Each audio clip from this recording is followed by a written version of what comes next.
Assalamualaikum warahmatullahi wabarakatuh. Waalaikumsalam warahmatullahi wabarakatuh. Alhamdulillahirobbilalamin. Puji syukur hadir Allah Subhanahu Wa Taala. Salawat serta salam kepada junjungan Nabi besar Muhammad SAW. Pagi hari ini saya kedatangan guru saya, Ustadz Sulaiman, yang sehari-harinya beliau Polri, ya Ustadz ya. Dalam di Polri, beliau adalah Ustadz di Polres Jakarta Barat ya Ustadz ya. Oke Ustadz, gini Ustadz, saya lebih tertarik mengupas mengenai bisnis yang banyak terjadi ya dari para pedagang sekarang ini. Mereka itu kebanyakan menggunakan gimmick-gimmick, apa namanya itu, klinik-klinik ya, sajen-sajen atau apa bentuknya, sehingga mereka lebih percaya dengan itu mereka bisa laris usahanya. Ini ada suatu cerita Ustadz. Ada pedagang di tempat usaha saya, itu usaha saya. Nah di depannya ada ini apa namanya, pedagang nasi goreng. Dia sampai nggak bisa pulang ke ini ya, ke kampungnya, karena dia nggak ada ongkos pada saat Lebaran. Nah tapi pada saat dia punya ongkos dia pulang, terus dia kembali ke Jakarta lagi, itu ramai sekali. Terus dia jujur sama saya, dia bilang, Bang Daus, karena ada ini apa, ada dukun saya ngasih. Ada saji-sajian, ada seperti apa rempah-rempah atau apa. Ini yang bikin saya rame. Jadi bukan karena Allah ramenya, bukan karena zikir, bukan karena sholat duha atau sholat malam. Nah jadi mereka lebih percaya seperti itu. Nah ini saya mumpung alhamdulillah Ustadz guru saya datang pagi ini. Nah bagaimana dalam ajaran agama Islam dalam menanggapi hal semacam ini Ustadz? Tafadhol Ustadz. Assalamualaikum warahmatullahi wabarakatuh. Waalaikumsalam warahmatullahi wabarakatuh. Nahmaduhu wa nusalli wa nusallimu ala rasulil karim, amma ba'du. Segala puji syukur yang maha sempurna hanya milik Allah Subhanahu wa taala. Kepadanya sebuah makhluk memohon, meminta dan berlindung dari kepada keburukan diri kita yang kita tahu dan tidak tahu, dari keburukan orang lain yang kita tahu dan tidak tahu. Karena barang siapa yang diberikan oleh Allah jalan hidayah, jalan petunjuk, jalan kebenaran, jalan mencari rezeki yang halal, rezeki yang baik, itu merupakan satu maunan, satu pertolongan yang Allah berikan kepadanya, hingga tiada seorang pun yang bisa menyesatkan bagaimana seseorang itu mencari rezeki yang halal, thayyibah. Begitu apabila seseorang ini disesatkan Allah karena dia tidak berlindung kepada Allah, tidak meminta kepada Allah, akhirnya mereka minta kepada selain Allah, minta kepada kuburan, minta kepada kahin itu istilah dukun, minta kepada para ramal untuk meminta hal-hal perkara goib. Padahal perkara goib yang tahu hanya adalah Allah. Wa indahu mafatihul ghaib la ya'lamuha illa Allah. Wa indahu di sisinya, maksudnya di sisi Allah, mafatihul ghaib, kunci-kunci goib. Seperti rezeki, ini kunci-kunci goiban. Iya, betul. La ya'lamuha illa Allah. Yang tahu adalah Allah Subhanahu wa taala.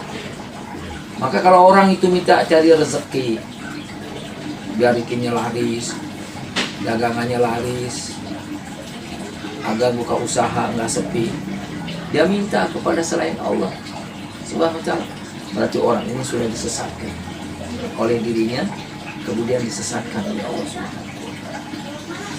Memang sekarang ini lagi ngetren, membumi hal-hal yang belum lama itu pernah terjadi di daerah Kembangan, yang seperti pedagang bakso keliling.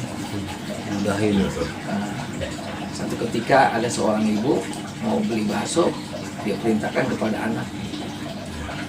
Nah anaknya kaget, ternyata bakso sebelum dituangkan bakso, mangkoknya ini diludahin. Nah akhirnya anaknya ini kan kaget, lapor kepada ibunya. Sekarang lagi musim Covid, Ya ada rasa takut lah, rasa khawatir. Jangan-jangan tukang baksonya nih membawa virus kan, COVID-19. Nah akhirnya nggak percaya ibunya, dibuka CCTV betul. Begitu dibawa ke polsek, diinterogasi, dibilang betul Pak, tapi cuma ditiup-tiup aja. Apa hubungannya? Mangkok ditiup-tiup. Akhirnya dia cerita-cerita, itulah mungkin mereka sebelum datang ke Jakarta, dia datang ke guru, dukun, ke guru, paranormal atau kahin. Akhirnya dikasih persyaratan seperti itu. Kalau mau laris, ya mangkoknya itu diludahin dulu. Asbaknya. Macam-macam. Ada juga katanya kuahnya, tempat itu air bakso, dikasih, yang pernah sempat viral juga, dikasih kolor celana dalam. Ini sebut juga, ya macam-macam, masya Allah. Alhamdulillah, subhanallah. Jadi kalau di dalam perspektif agama, dilihat dari segi akidah, keyakinan, ini termasuk syirik. Termasuk syirik. Mengapa terus syirik? Ada satu hadis yang diriwayatkan oleh Abu Hurairah radhiyallahu anhu, riwayat Imam Ahmad, Abu Daud dan Tirmizi. Rasul bersabda, "Man ata arafan." Barang siapa yang datang kepada arafan, kahin, paranormal, dukun, dia mau minta sesuatu, minta pengen cepat laris, pengen cepat kaya, kemudian dia membenarkan, dia yakin, bukan yakinnya kepada Allah, yakinnya dengan apa yang dia minta kepada dukun itu, paranormal, lam tuqbal lahu, ya Allah tidak menerima sholatnya arba'ina yauman, 40 hari. Di sholat kita nggak diterima oleh Allah. Kata ulama katanya sholat 40 hari, sholat wajib dan sunnah. Jangan main-main nih kita nih. Tapi itulah permainan iblis, setan seperti itu. Biasa. Arba'ina yauman, tidak terima sholatnya. Syirik bro. Sholat aja nggak diterima. Kenapa? Karena itu termasuk dosa besar. Allah. Kenapa sholat nggak diterima? Karena dia termasuk syirik. Nah jadi kalau kita mencari rezeki, dagang nasi goreng, tapi kita mintanya kepada selain Allah, Allah kasih juga rezeki. Nah, iya itu. Jelas sekarang. Tapi sudah merusak keimanan dia. Karena di dalam Al-Quran juga disebutkan, barang siapa yang menginginkan dunia, Allah kasih dunia, tapi akhirat nggak dapat. Iya. Tapi barang siapa menginginkan akhirat, dunia ngikut. Lihat sekarang. Kalau kita menginginkan dunia, kenapa akhiratnya nggak dapat? Karena menginginkan dunia, tapi dengan cara jalan yang salah. Lihat sekarang.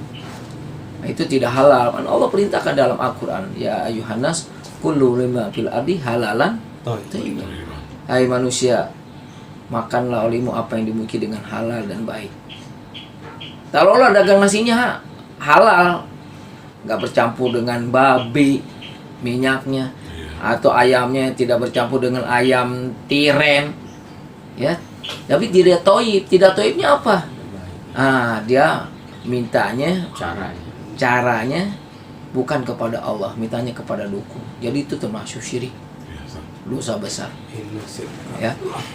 Dan seandainya pun mereka yakin, dikasih terus sekali yakin, akhirnya mereka semakin jauh kepada Allah.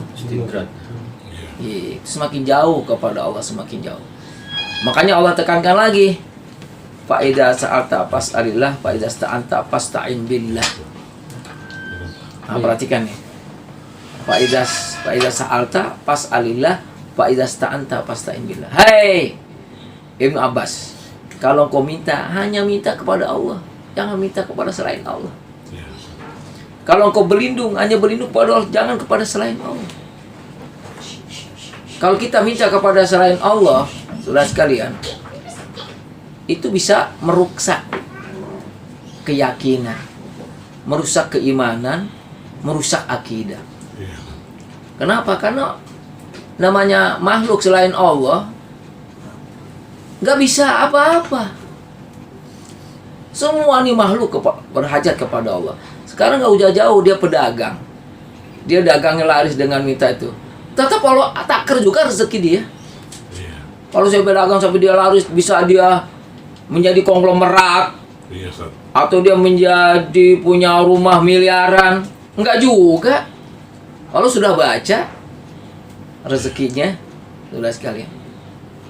Nah, terus seandainya Allah kasih juga minta pada selain Allah, yang menyebabkan dia jauh kepada Allah. Akhirnya sholatnya jauh. Boro-boro dia mau duduk di majelis ilmu. Apalagi boro-boro dia mau sholat malam. Boro dia mau baca zikir. Berapa lama sih kehidupan dunia? Amal hayatud dunya illa mata'ul ghurur. Kehidupan dunia ini sementara, tipuan. Dalam surat Al-Hadid Allah jelaskan, i'lamu annamal hayatud dunya la'ibu wa lahwu wa zinatu wa tafakhurum bainakum wa takasurum fil ambali wal aulad. Kama sadi waisin a'jabal kuffara nabatuhu yahidu wa tara musbaharun summa yakunu hutama. Wa fil akhirati adabun syadidu wa maghfiratun minallah wa ridwan wa mal hayatud dunya illa mata'ul ghurur. Kehidupan dunia ini hanya permainan senda gurau. Berbangga-bangga, bersenang-senang. Nah, seperti petani yang menanam padi kuning-kuning. Tiba-tiba ternyata Allah bakar, ya, kalau turun hujan, begitu mau panen nggak bisa dipanen. Waktu panen tiba-tiba dimakan hama orang, nggak bisa. Kehidupan dunia seperti itu. Nah, makanya kalau orang dia kejar dunia sampai dia melupakan keyakinan dia kepada Allah, ibadah kepada Allah, wa fil akhirati adzabun syadid. Nanti di akhirat akan mendapatkan siksaan. Mau nggak kita cari rezeki, ya, dengan cara yang tidak halal, haram, kemudian kita mati, dia mendapatkan siksaan di sisi Allah dan tidak mendapatkan ampunan. Jadi kepada saudara-saudara kami himbau, ya, carilah rezeki yang halal, carilah rezeki yang thayyib sesuai dengan syariat yang Allah contohkan, yang dicontohkan oleh Rasul, oleh sahabat tabi'in dan orang-orang yang salafus saleh. Itu saja, mudah-mudahan insyaallah bermanfaat buat kita semua. Wabillahi taufiq wal hidayah. Wassalamualaikum warahmatullahi wabarakatuh. Waalaikumsalam warahmatullahi wabarakatuh. Ya, alhamdulillahirabbil alamin. Kita pagi ini sudah dapat pencerahan, ya, Dari bagaimana bisnis yang di jalan Allah, bisnis yang diridhai Allah, agar kita dapat dunia dan akhirat, ya Ustaz, ya. Agar kita semua bisnisnya ini berkah. Nah, itu saja dari kami, semoga bermanfaat untuk para sahabat-sahabat, terutama sahabat bisnis. Wassalamualaikum warahmatullahi wabarakatuh. Waalaikumsalam warahmatullahi wabarakatuh.